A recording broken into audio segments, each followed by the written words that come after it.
भारत माता की, भारत माता की। नमस्कार, बोंसुआ, वणक्कम, सत श्री अकाल,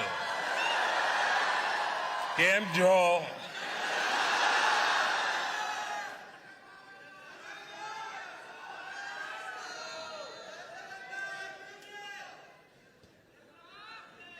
आज का ये नजारा, ये दृश्य अपने आप में अद्भुत है।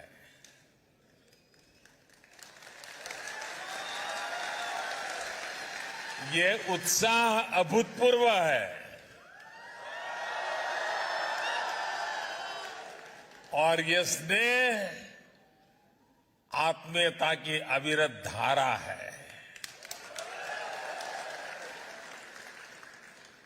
ये स्वागत उल्लास से भर देने वाला है।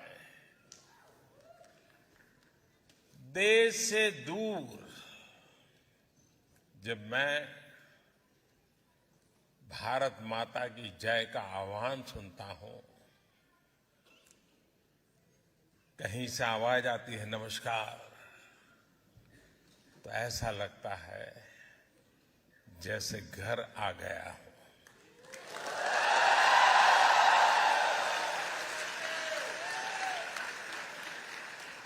और हम भारतीय जहां भी जाते हैं एक मिनी इंडिया जरूर बना लेते हैं।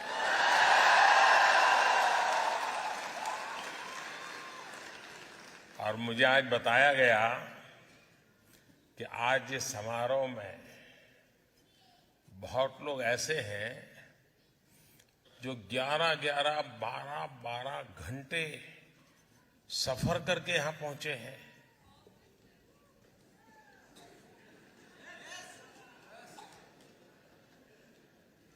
इससे बड़ा प्यार क्या हो सकता है जी?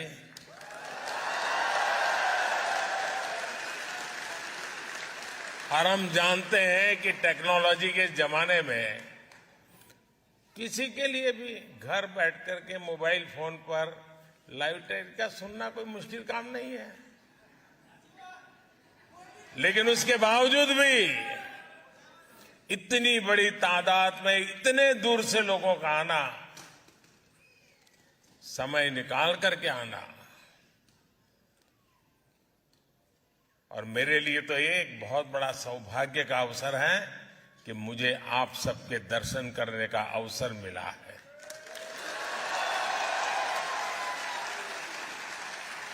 मैं आप सभी का यहां आने के लिए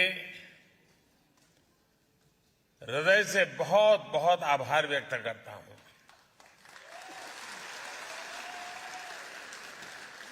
साथियों, मैं इससे पहले भी कई बार फ्रांस आ चुका हूं,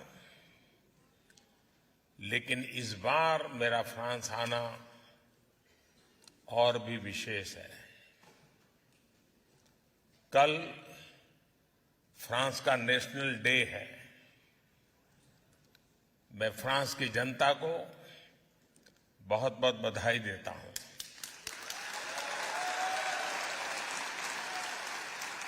और इस महत्वपूर्ण अवसर पर मुझे आमंत्रित करने के लिए मैं फ्रांस के लोगों का हृदय से धन्यवाद करता हूं।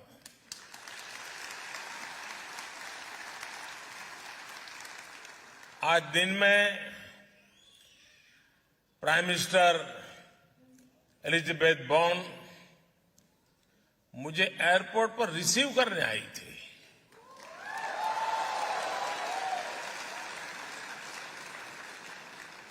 और कल मैं अपने मित्र प्रेसिडेंट मैक्रो के साथ नेशनल डे परेड का हिस्सा बनूंगा।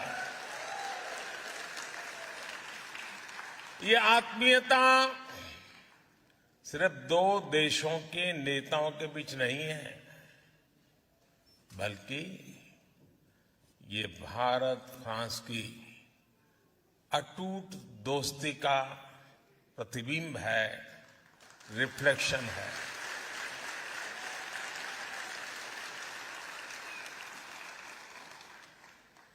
फ्रांस का नेशनल एंथम कहता है, मार्शो मार्शो, यानी लेटेस्ट मार्च, लेटेस्ट मार्च।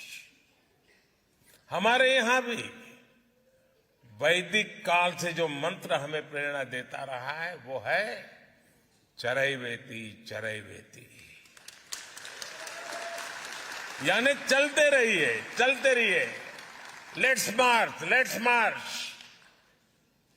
और यही भावना कल हमें नेशनल डे परेड में भी दिखाई देने वाली है। जल, थल, नभ में भारत की रक्षा करने वाली तीनों सेनाओं के जवान कल परेड में हिस्सा लेने वाले हैं।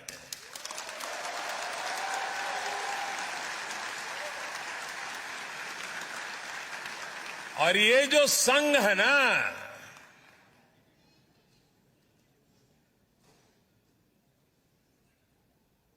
कुछ विशेष संघ है।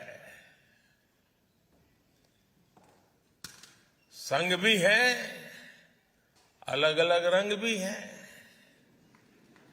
और चारों तरफ उमंग भी है। ये वाकई अद्भुत है। भारत फ्रांस की स्ट्रेटेजिक पार्टनरशिप के 25 साल के उत्सव का इससे बेहतर तरीका और क्या हो सकता है। साथियों, आज दुनिया नए वर्ल्ड ऑर्डर की तरफ बढ़ रही है। भारत का सामर्थ्य और भारत की भूमिका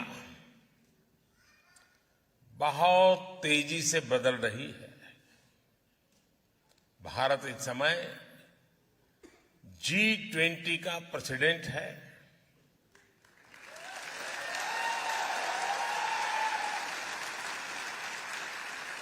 पहली बार किसी देश की प्रेसिडेंसी में ऐसा हो रहा है जब उस देश के कोने कोने में 200 से ज्यादा बैठकें हो रही है।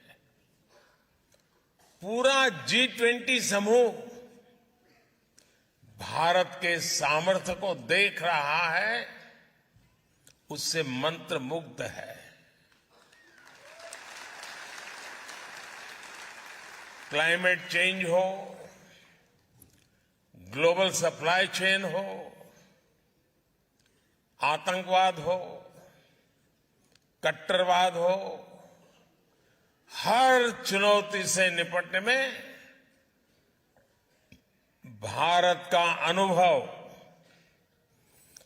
भारत का प्रयास दुनिया के लिए मददगार साबित हो रहा है।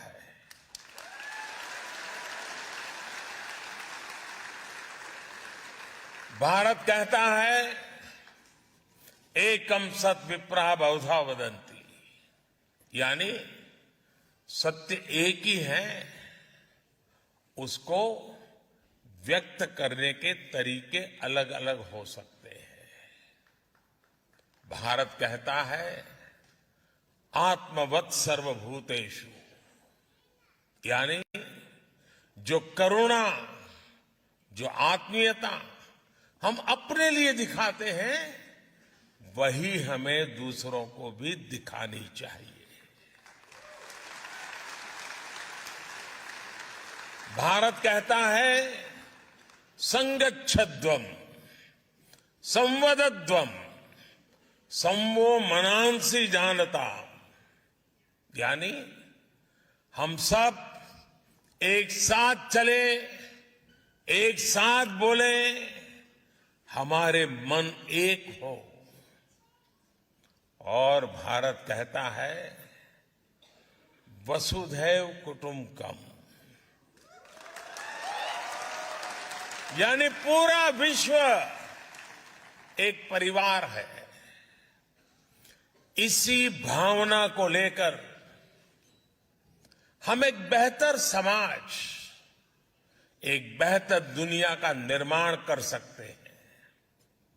इसी भावना के साथ भारत और फ्रांस 21वीं सदी की अनेक चुनौतियों से निपट रहे हैं।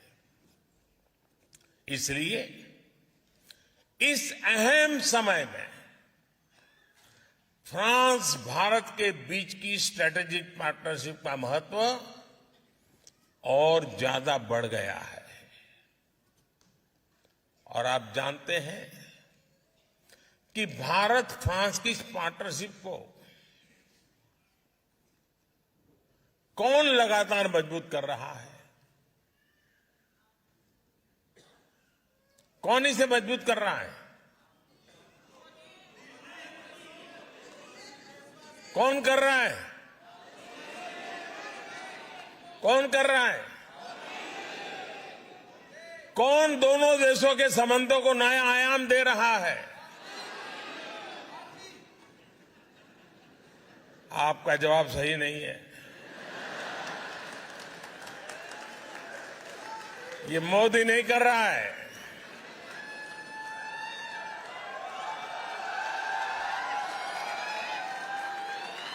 ये सब आप लोग कर रहे हैं।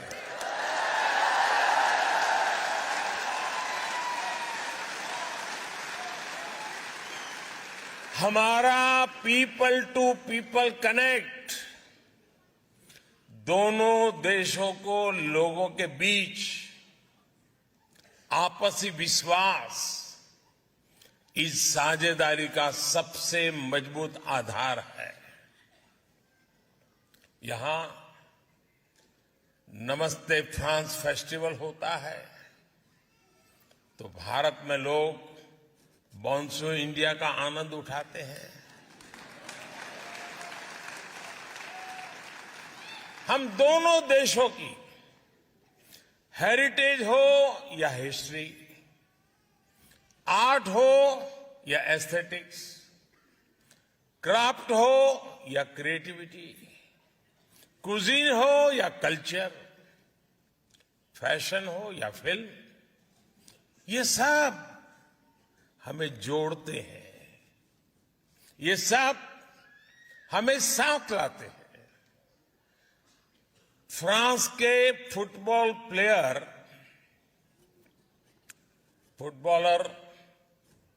उनकी पॉपुलैरिटी तो आप इंडिया आकर के देखिए।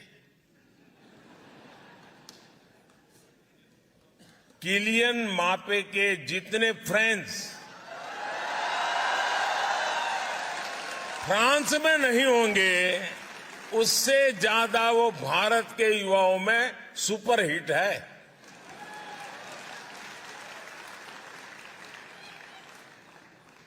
साथियों, मेरा खुद का व्यक्तिगत रूप से फ्रांस के प्रति लगाव बहुत पुराना रहा है और मैं उसे कभी भूल नहीं सकता। करीब करीब 40 साल पहले गुजरात में, अहमदाबाद में फ्रांस के एक कल्चरल सेंटर अलायंस फ्रांसे की शुरुआत हुई थी और भारत में फ्रांस के उस कल्चरल सेंटर का पहला मेंबर आज आपसे बात कर रहा है।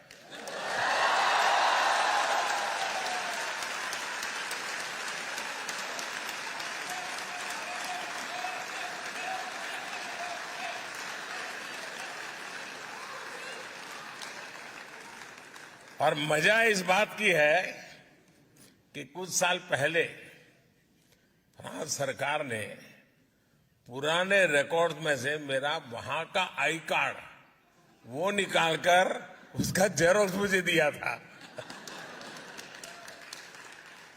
और वो उपहार मेरे लिए आज भी अनमोल है।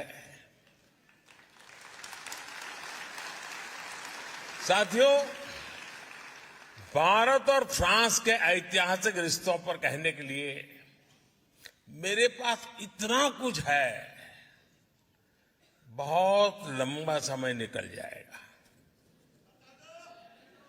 फिर आपका क्या होगा?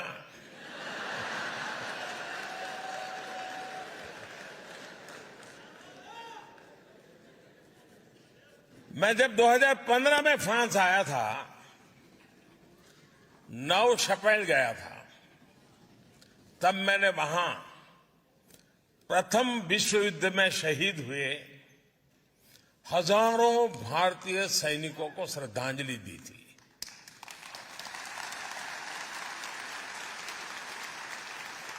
सौ साल पहले ये भारतीय सैनिक फ्रांस के गौरव की रक्षा करते हुए, अपना कर्तव्य निभाते हुए फ्रांस की धरती पर शहीद हुए थे।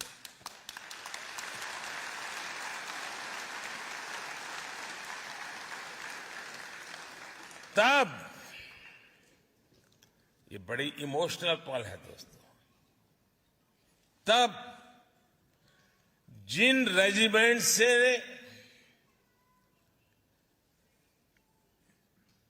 उन जवानों ने, उस रेजिमेंट के जवानों ने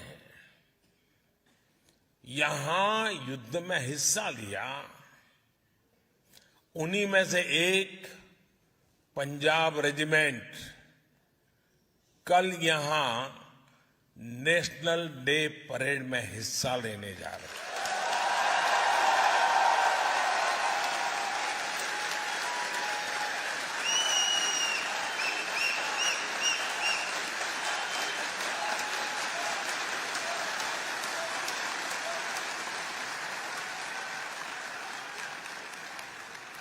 सौ साल का ये इमोशनल कनेक्ट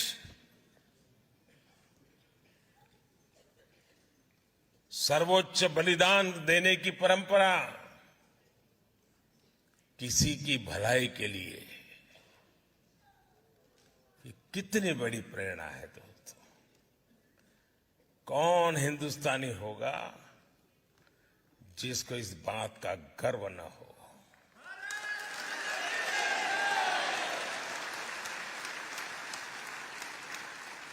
उस समय निभाए गए कर्तव्य को, समर्पण को इस धरती पर आज इतने गौरव से, सम्मान से याद किया जा रहा है। Thank you France.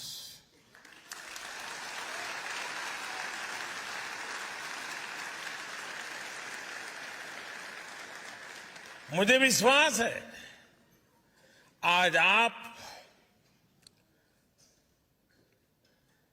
Bharat France के संबंधों को मजबूत बनाने के लिए जो कुछ कर रहे हैं, उस योगदान को मैं आपको बता रहा हूं, आपके लिए कह रहा हूं। आज आप जो कर रहे हैं उस कर्तव्य भाव को इतिहास में स्वर्ण अक्षरों में लिखा जाएगा।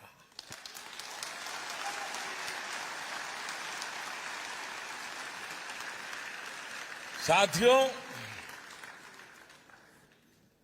फ्रांस का गौरवगान करते हुए महात्मा गांधी ने कहा था, लिबर्टी, इक्वालिटी एंड फ्रेटर्निटी। दुनिया को इन 3 शब्दों की शक्ति समझाने वाला देश फ्रांस है। यह महात्मा गांधी ने कहा था। जिस समय विश्व के अधिकांश देश भारत को सिर्फ आधिपत्य जमाने की दृष्टि से देखते थे, तब नोबेल पुरस्कार विजेता रोमा रोला ने कहा था, India is the mother of our civilization.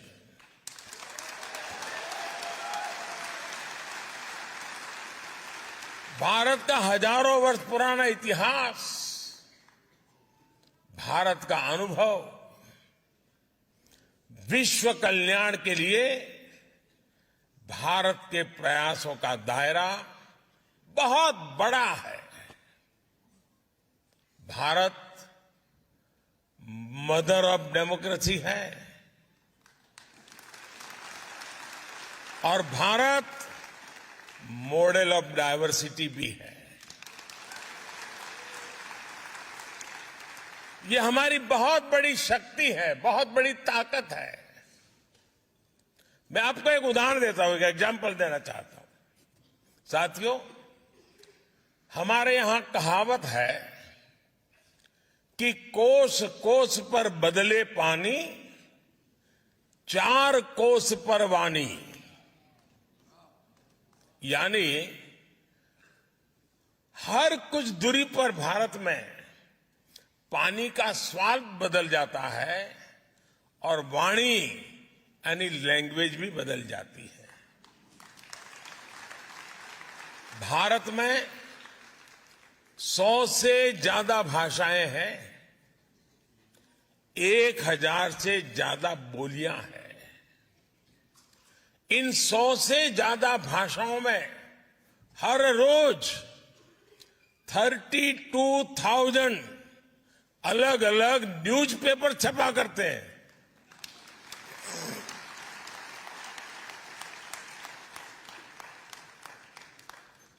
इन 100 से ज्यादा भाषाओं में 900 से ज्यादा न्यूज ब्रॉडकास्ट यानी चैनल्स पर, टीवी पर न्यूज ब्रॉडकास्ट होते हैं।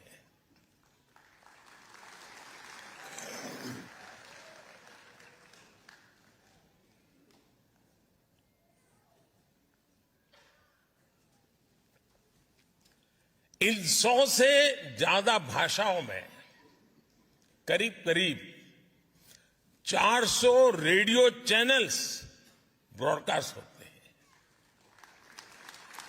भारत में आज भी लिखने के लिए अनेक लिपियां हैं, स्क्रिप्ट्स हैं। हमारे लिए ये गर्व की बात है कि भारत अपनी इस महान परंपरा को आज भी जीवंत बनाए हुए है। भारत के स्कूलों में, भारत के अलग अलग कोनों में करीब करीब 100 भाषाएं पढ़ाई जाती हैं और बहुत से लोगों को ये पता नहीं होता कि दुनिया की सबसे पुरानी भाषा तमिल भाषा है।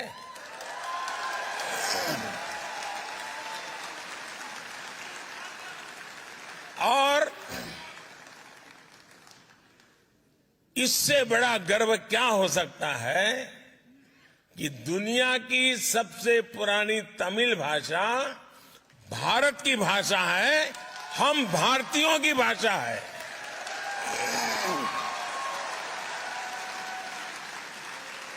और साथियों, भारतीय भाषाओं की इस डायवर्सिटी का आनंद अब दुनिया भी ले रही है। कुछ दिन पहले आपने देखा होगा, टेनिस लीजेंड रॉजर फेडरर को विंबलडन ने थलाइवा कहा था।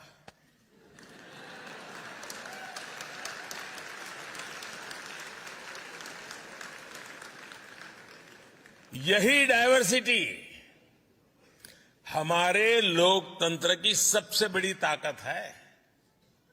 आज इसी ताकत के दम पर हर भारतीय अपने सपने पूरे कर रहा है, देश और दुनिया को आगे बढ़ा रहा है।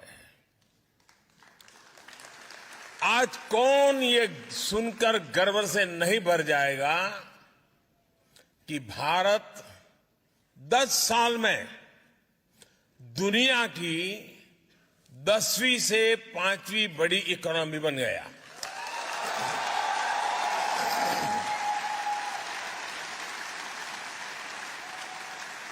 और ये गर्व सिर्फ भारतीयों को ही नहीं होता है।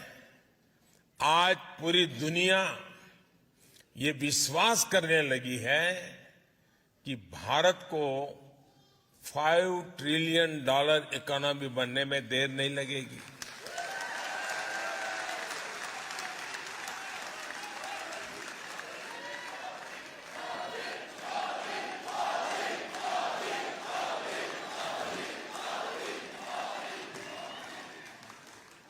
आपने हाल में आई यूएन की एक रिपोर्ट भी जरूर देखी होगी।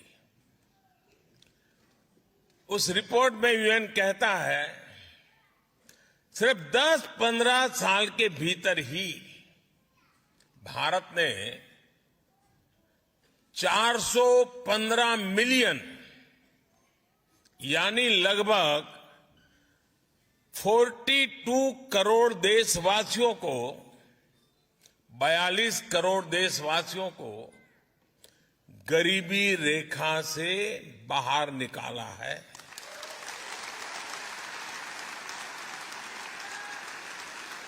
आप कल्पना कर सकते हैं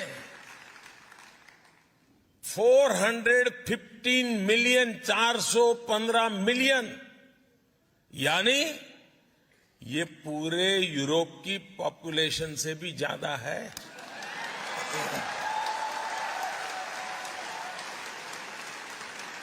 ये पूरे अमेरिका की पॉपुलेशन से भी ज्यादा है।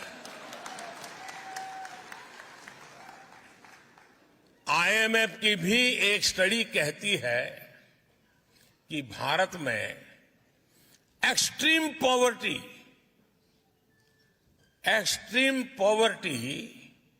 अब खत्म होने के कगार पर है।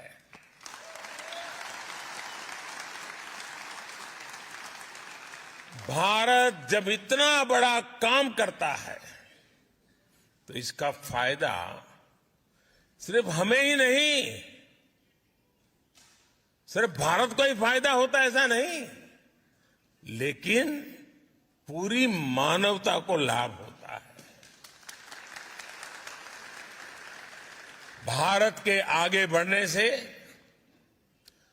दुनिया के डेवलपमेंट पैरामीटर्स बदलते हैं, उनमें सुधार में एक उछाल आ जाता है और दुनिया के दूसरे गरीब देशों को भी विश्वास आता है कि हां, हालात बदल सकते हैं, गरीबी दूर हो सकती है। साथियों, फ्रांस की ये धरती इस बात की गवाह है कि किसी भी देश में परिवर्तन के पीछे परिश्रम होता है, उस देश के नागरिकों का पसीना होता है। भारत की धरती भी आज एक बड़े परिवर्तन का गवाह बन रही है। इस परिवर्तन की कमान भारत के नागरिकों के पास है, भारत की बहनों बेटियों के पास है, भारत के युवाओं के पास है।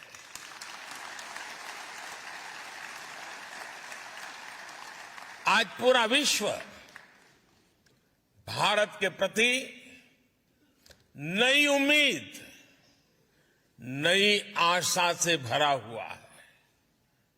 ये आशा, ये उम्मीद ठोस नतीजों में बदल रही है और इसकी एक महत्वपूर्ण ताकत है भारत का ह्यूमन रिसोर्स।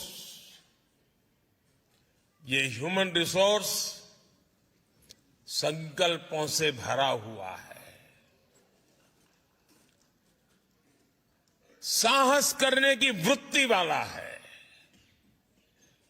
ये भारत की डेमोक्रेटिक वैल्यूज के साथ मानवता के कल्याण के लिए मजबूती से कदम आगे बढ़ा रहा है।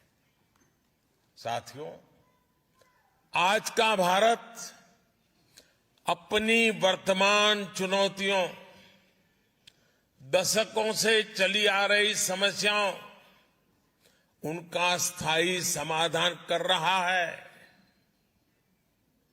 भारत ठान के बैठा है कि ना कोई अपॉर्चुनिटी गंवाएंगे और ना ही एक पल का समय गंवाएंगे।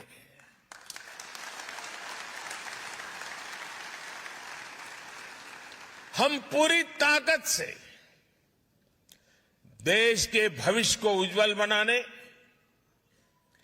आने वाली पीढ़ियों के भविष्य को उज्जवल बनाने में जुटे हैं।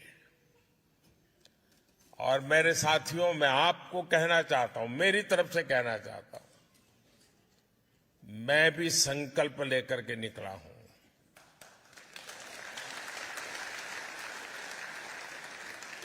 शरीर का कण कण और समय का पल पल सिर्फ और सिर्फ आप लोगों के लिए है, देशवासियों के लिए।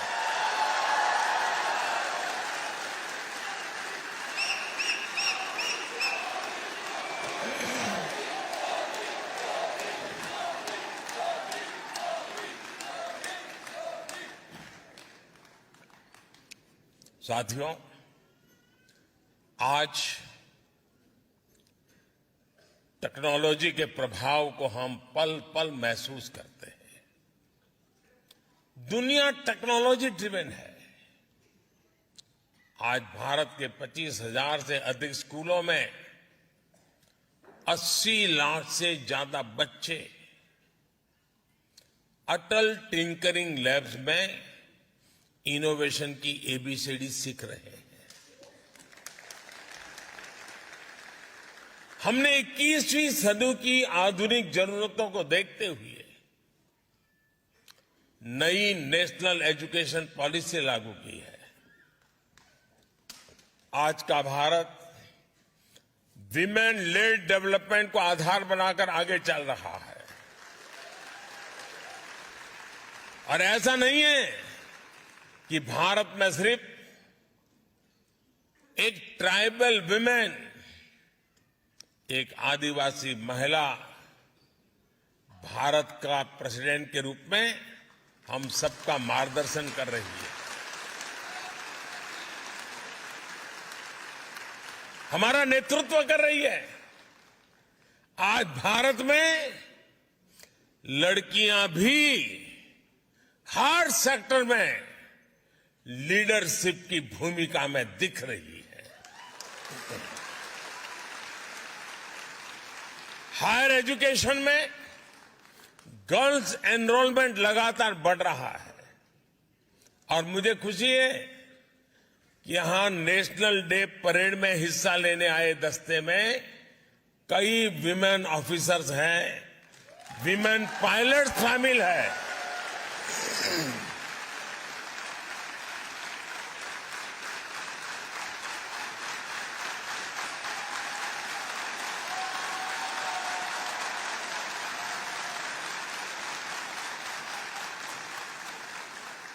साथियों, 21वीं सदी की दुनिया टेक्नोलॉजी और टैलेंट के दम पर ही आगे बढ़ेगी।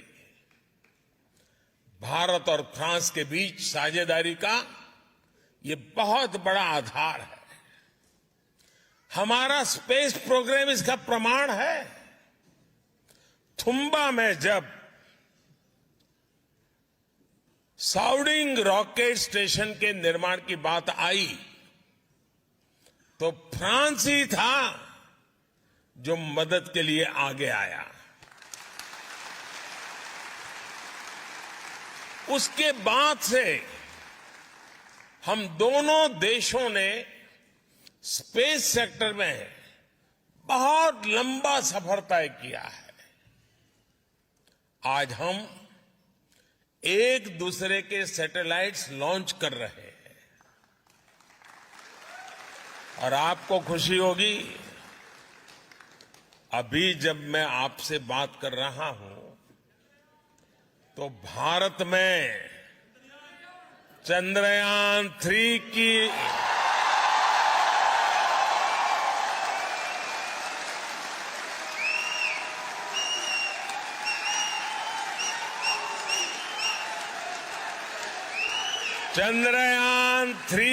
लॉन्चिंग के लिए रिवर्स काउंटिंग की गूंज सुनाई दे रही है। कुछ ही घंटों बाद भारत के श्रीहरिकोटा से ये ऐतिहासिक लॉन्च होने जा रहा है। साथियों, स्पेस की तरह ही ऐसे अनेक सेक्टर्स हैं जिसमें भारत और फ्रांस की पार्टनरशिप दुनिया को नई दिशा देने में मदद कर सकती है। इंटरनेशनल सोलर अलायंस दुनिया को बहुत कुछ देने का सामर्थ्य रखता है। अब ऐसी पार्टनरशिप हम clean energy, critical and strategic technologies,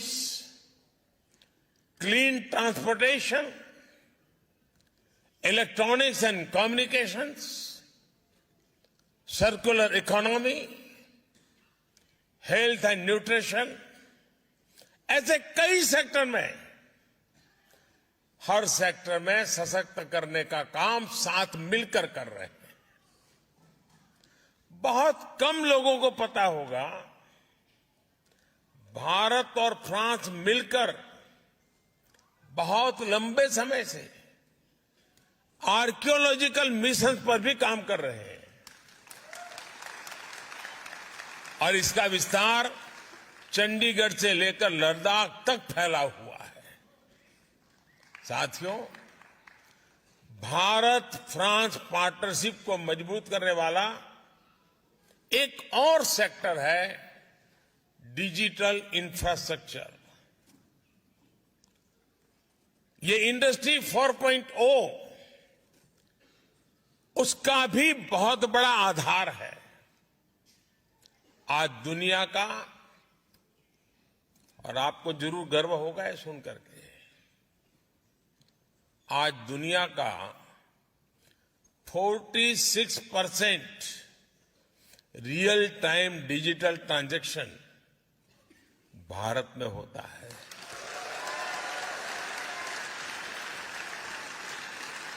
और मैं आपको भी चुनौती देता हूं कि अगली बार आप भारत में आए तो जेब में एक भी पैसा लिए बिना निकलिए घर से। खाली जेब,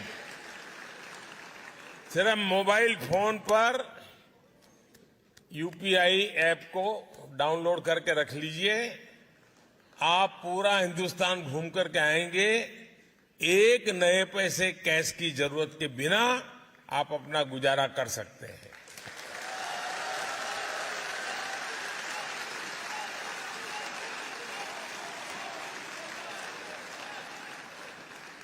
आज भारत में banking service 24/7 any time anywhere लोगों की फिंगर टिप पर है।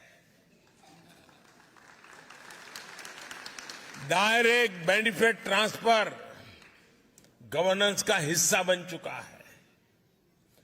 भारत का यूपीआई हो या फिर दूसरे डिजिटल प्लेटफॉर्म्स, ये देश में बहुत बड़ा सोशल ट्रांसफॉर्मेशन लाए हैं। और मुझे खुशी है कि भारत फ्रांस इस दिशा में भी मिलकर काम कर रहे थे। फ्रांस में भारत के यूपीआई के उपयोग को लेकर भी समझौता हो गया है।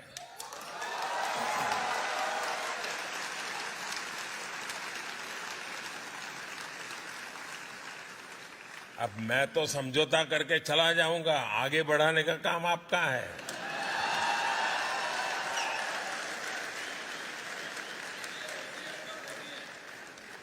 साथियों, आने वाले दिनों में इसकी शुरुआत आईफेल टावर से की जाएगी। यानी अब भारतीय टूरिस्ट मोबाइल ऐप के जरिए आईफेल टावर में रुपये में भुगतान कर पाएगा।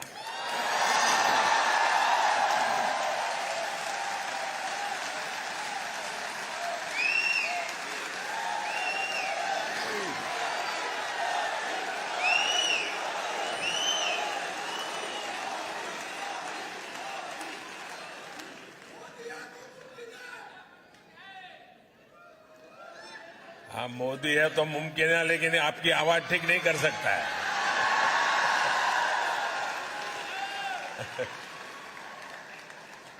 साथियों, अब से कुछ देर बाद यहां, यानी कुछ हफ्ते महीने लग सकते हैं, यहां सरजी प्रीफेक्चर में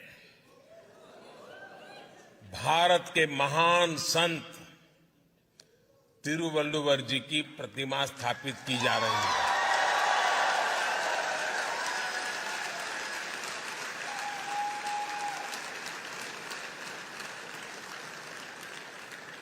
और संत तिरुवल्लुवर जी ने कहा था, इंद्रू पौड़ुदिन पेरित उवक्कुम तन मगैने चांद्रोन एनकेट ताय।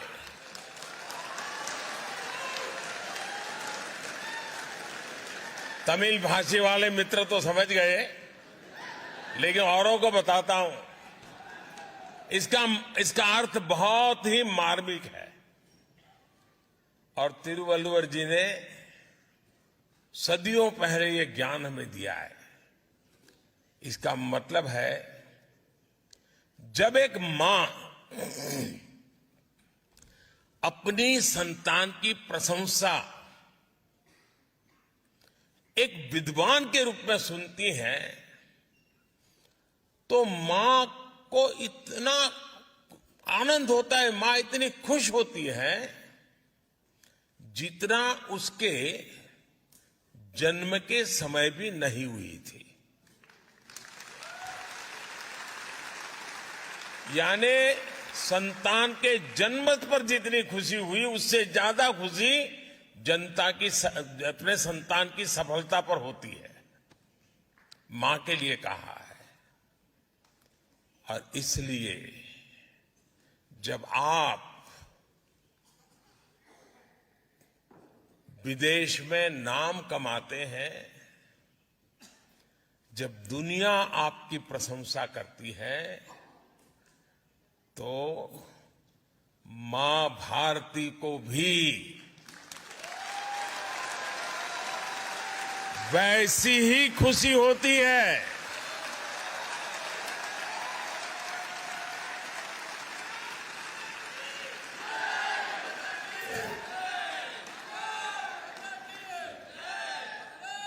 विदेशी धरती पर मां भारती को अपने हृदय में रखने वाली मां भारती के हर संतान को मैं भारत का ब्रांड एम्बेसडर मानता हूं। आप भारत के राष्ट्रदूत हैं। मैं जानता हूं कि भारतीय कहीं भी रहे, लेकिन अपना दिल भारत के लिए भी धड़कता है।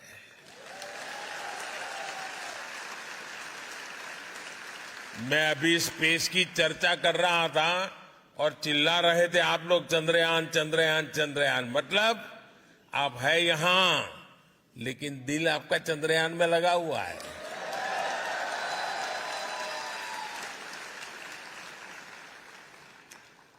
इसलिए ही फ्रांस सहित पूरी दुनिया में फैला हुआ हमारा जो इंडियन डायस्पोरा है, उस इंडियन डायस्पोरा ने रेमिटेंस का नया रिकॉर्ड बना दिया है। आप लोगों ने नया रिकॉर्ड बनाया है।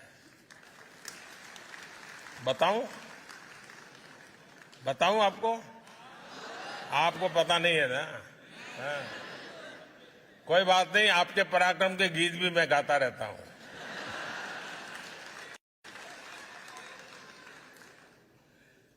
भारत दुनिया का पहला देश है जहां विदेश में रहने वाले भारतीय डायस्पोरा के माध्यम से एनुअल रेमिटेंस $100 बिलियन को पार कर चुकी है।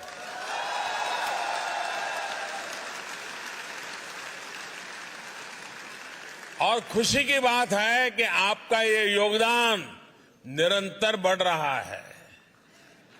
लेकिन मेरा आपसे एक और आग्रह है। मैं आपसे आग्रह तो कर सकता हूं ना?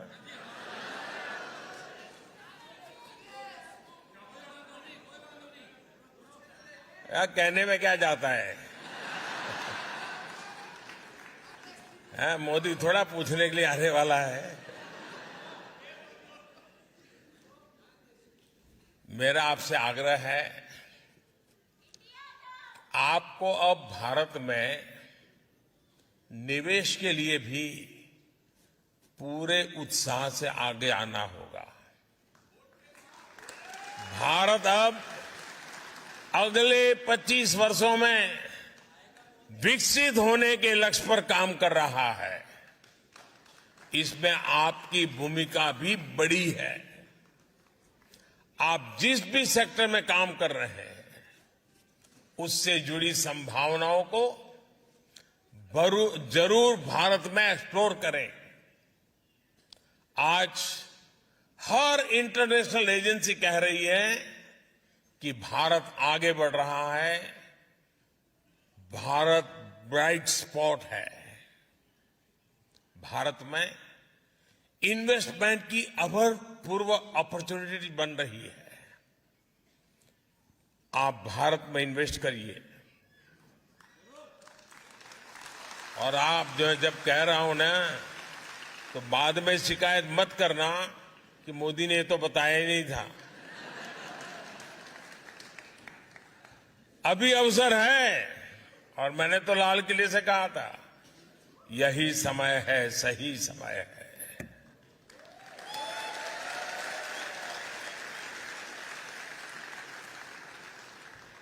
और जो पल जल्दी पहुंचेगा वो ज्यादा लाभ उठाएगा, जो देर से आएगा वो इंतजार करेगा।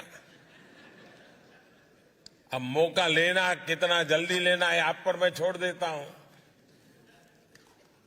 साथियों, इसलिए आइए और भारत में निवेश करिए।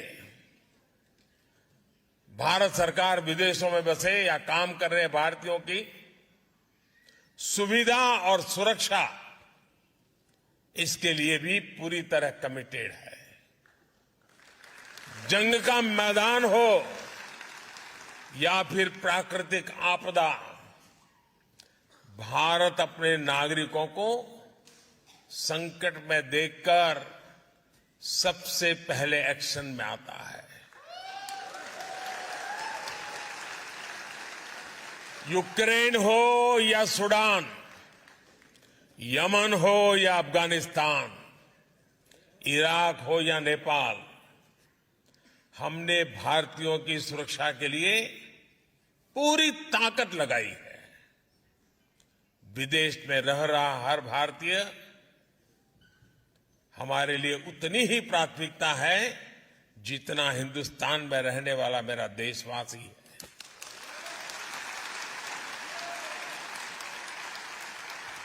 कुछ वर्ष पहले जब नीति आयोग बना, तो हमने इंडियन डायस्पोरा के सामर्थ्य और योगदान को उचित स्थान दिया है। इसमें मुझे कहते हुए खुशी है कि रीयूनियन आइलैंड में ओसीआई कार्ड को लेकर जो दिक्कतें थी अब वो दूर हो गई है। अब वहां ओसीआई कार्ड इश्यू होने लग गए हैं। अब हम कोशिश कर रहे हैं कि मार्टिनिक और ग्वादेलूप में भी इसका समाधान निकाला जाए। साथियों, फ्रांस सहित अनेक देशों में अनेक साथी ऐसे हैं जो एकेडमिक से जुड़े हैं, रिसर्च से जुड़े हैं, टीचर है, प्रोफेसर्स हैं। मैं जब विदेश में ऐसे एकेडमिशियंस और प्रोफेशनल से मिलता हूं तो वो भी अक्सर कहते हैं कि उनके पास जो अनुभव है, ज्ञान है, एक्सपीरियंस है, उसे भारत के साथ कैसे जोड़ सकते हैं। और मैं आपको एक खुशखबरी देता हूं, इनकी इस इच्छा को भी हमने मान रखा है। ऐसे साथियों के लिए भारत के इंस्टीट्यूशंस में पढ़ाना अब आसान किया गया है। पिछली बार जब मैं फ्रांस आया था तब तय हुआ था कि फ्रांस में पढ़ने वाले भारतीय स्टूडेंट्स को 2 साल का पोस्ट स्टडी वर्क वीजा दिया जाएगा।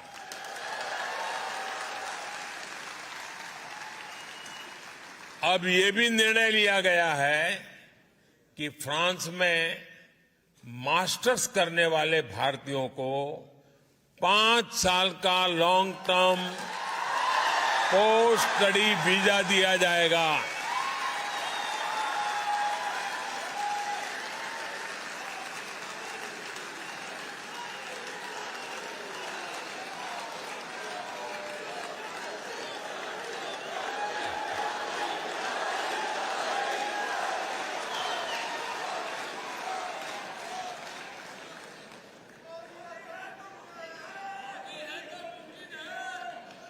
भारत सरकार ने फ्रांस सरकार की मदद से मार्से में नया कॉन्सुलेट खोलने का भी फैसला किया है।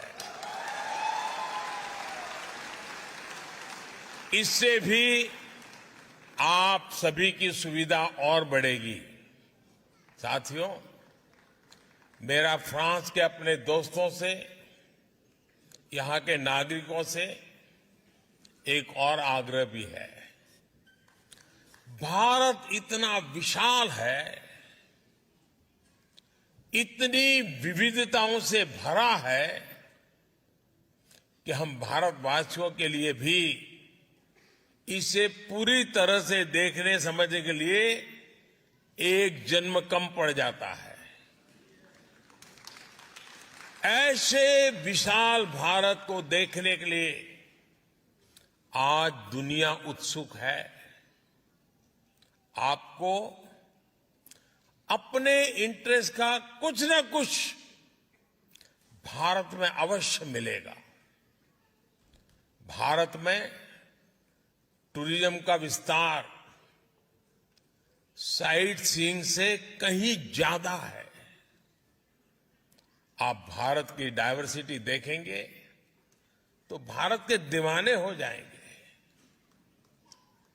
हिमालय की ऊंची ऊंची पहाड़ियों से लेकर घने जंगलों तक, तपते रेगिस्तान से लेकर खूबसूरत समुद्र तटों तक, एडवेंचर स्पोर्ट से लेकर ध्यान और योग उसके केंद्रों तक, भारत के पास हर किसी के लिए कुछ न कुछ देने के लिए है।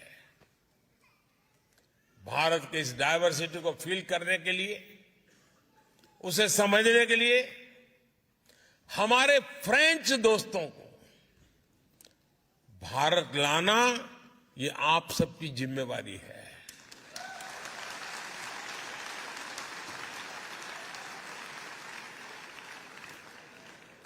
आप जितनी ज्यादा मदद उनकी करोगे वो ज्यादा आएंगे। मेरे भारत के आप मेरे भाई बहन, मेरे इंडियन डायस्पोरा इस काम को बखूबी कर सकते हैं। जिस तरह मोबाइल में या कंप्यूटर में एक्सेस कोड या पासवर्ड डालने के बाद एक नई दुनिया खुल जाती है, वैसे ही इंडियन डायस्पोरा भारत का एक्सेस कोड है, पासवर्ड है।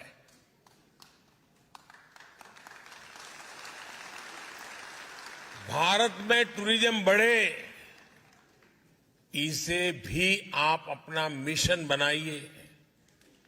भारत आने का मतलब है हजारों साल की विरासत का अनुभव करना, इतिहास का अनुभव करना। आप भारत आएंगे तो भारत की विरासत के साथ साथ ही विकास की भी गति देखेंगे। साथियों,